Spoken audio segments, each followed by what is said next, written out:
ଦେବଯାନୀ ଆଉ ଲିପ୍ସା ପୁରା ready ହେଇସାରିଲେଣି। Digi Jagannath ମନ୍ଦିର ଯିବେ। ଆଉ ବର୍ତ୍ତମାନ ଲିପ୍ସାକୁ ପଚାରିବା ତାଙ୍କର ଏଇ ଡ୍ରେସଟା କୁଆର ପୁନେଇ ପାଇଁ ଆଜି ଆସିଛି, ସେ କେତେ ଖୁସି ଅଛନ୍ତି। ଦେଖନ୍ତୁ ତାଙ୍କ ମୁଣ୍ଡରେ ସବୁ କଣ ମୁଣ୍ଡରେ ସବୁ ନାଲା ନାଲା ଦେଖାଉ କୁକ। ଲିପ୍ସା ଭାରି ଖୁସି ଅଛନ୍ତି।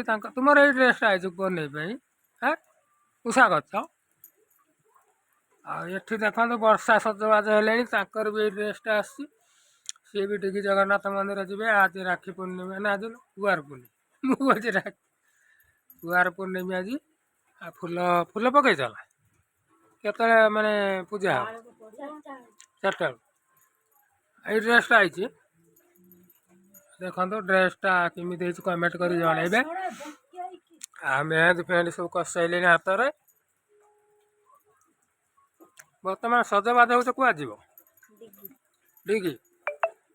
ଡିଗି ଜଗନ୍ନାଥ ମନ୍ଦିର ଯିବେ। ଆମର ଦେବଯାନୀ ପଚାରେ ଆସିବେ ଯିବେ, ତୁମେ ଯିବ? ଯିବ?